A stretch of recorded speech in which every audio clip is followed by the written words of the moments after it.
Hey everybody, thanks for watching this episode of Mike and Olive Review Things. My name's Olive and this is my dad, Mike. We are doing a series of movie reviews because it turned out that Penny and Olive had not seen all of them and we wanted to see the fourth one. And so we reviewed the first one the other day. We're reviewing the second one today, and the second one of what? Toy Story 2. Toy Story 2. I think it's just called Toy Story 2. I don't think there's Toy Story 2 something. Toy Story 2. It's just Toy Story 2. So we liked the first one. I think we both gave it 8s. Yeah. I think I'd only seen Toy Story 2 one time. I think I saw it when it came out in the movie theater in 1999. I was a senior in high school. I think I saw it in the theater. I didn't remember liking it back then.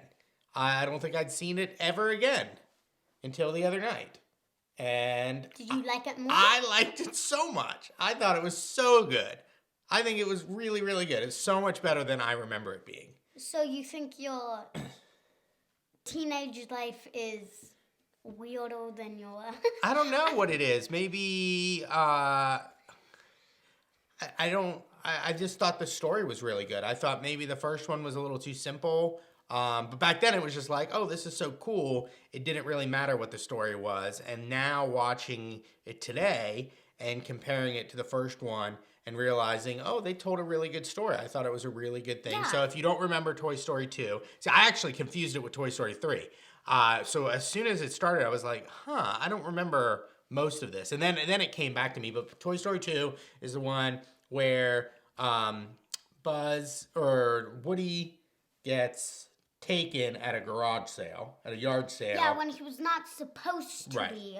So he's just like steals them, and it turns out to be the guy that owns the local toy store, but he's also a collector of Woody's Roundup. And so Woody finds out that he's part of this cartoon. It's very Howdy Doody-esque. He's a puppet, and there's all these other characters that were for it.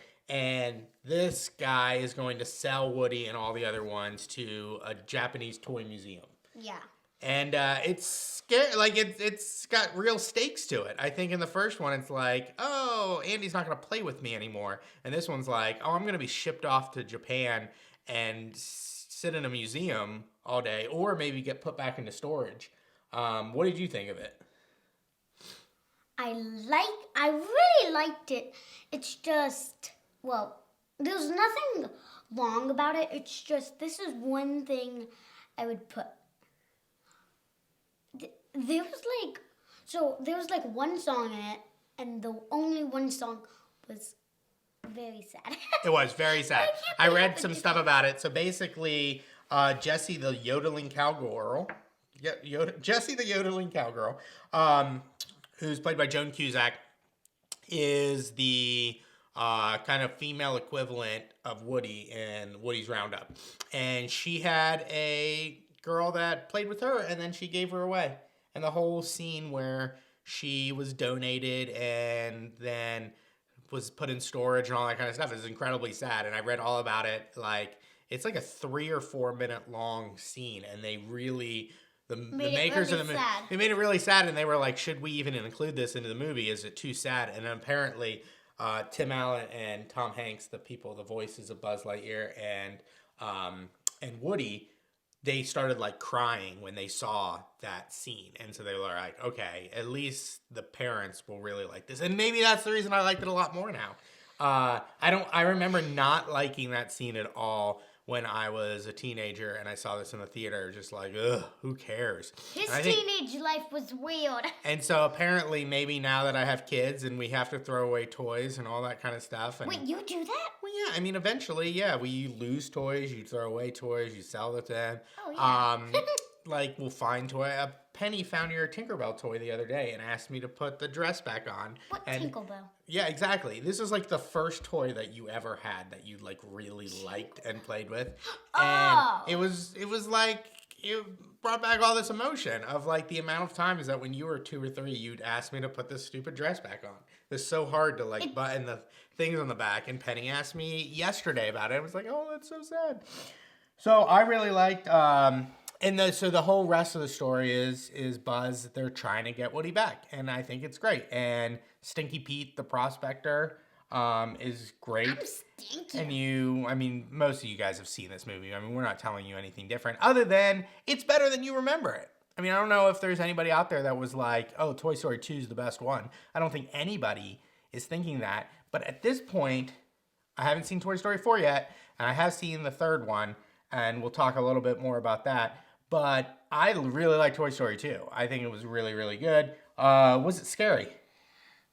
Not at all. Because the first one, there was like kind of a scary part, but it was not really scary. It was like creepy when the first one, like toys, you heard me saying this in the last review, toys like came up from the sand puddles, don't know where else, and Woody talked for some reason, and that part was creepy. Yeah. But there was like no scary parts. And the humans in this are, so this is 4 years after the first one. They came a long way. Already, the humans in it look so much better than they did in the first one. The first ones, they just looked absolutely horrible. They looked horrific and scary. Like the fat guy.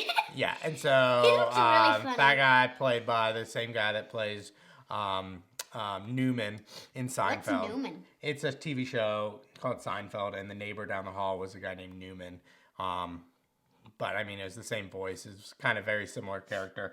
So Penny didn't want to do the review. She didn't want to watch the movie at all because Sid scared her so much in the first one. But she watched the entire movie, and she was laying in front of the screen.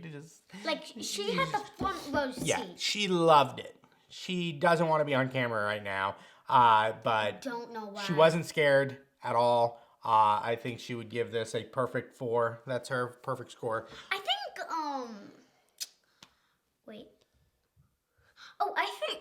I forgot. All right, what's our grades? So we get 8s to the first one. An 8 again. Okay. I'm going to do something I've never done before. I'm going to give it an 8.5. Wait, what's that? An 8.5. So not quite a 9. I think it's better than the first one, but I'm not going to give it a 9. I don't think it deserves a 9. But maybe I should reduce my Toy Story 1 score down to a 7 and give this one an 8. Just know, at this point in our reviews, Toy Story 2. So I like it better. Wait, what if Toy Story 3 is like Toy Story 2? I've also only seen Toy Story 3 one time. Story 3. And I remember people hyping it up of just like, this is the saddest thing ever. And we'll see it in a few days, and we'll see if it's super sad. What if but now that we know there's a Toy Story 4, we know that Toy Story 3 is not as sad as everybody thought it was when it originally came out, because everybody thought, oh, this is the end. So. This is I think how maybe people would rate it if they like Toy Story 1 and Toy Story 2. Toy Story 1, Toy Story 2, Toy Story 3.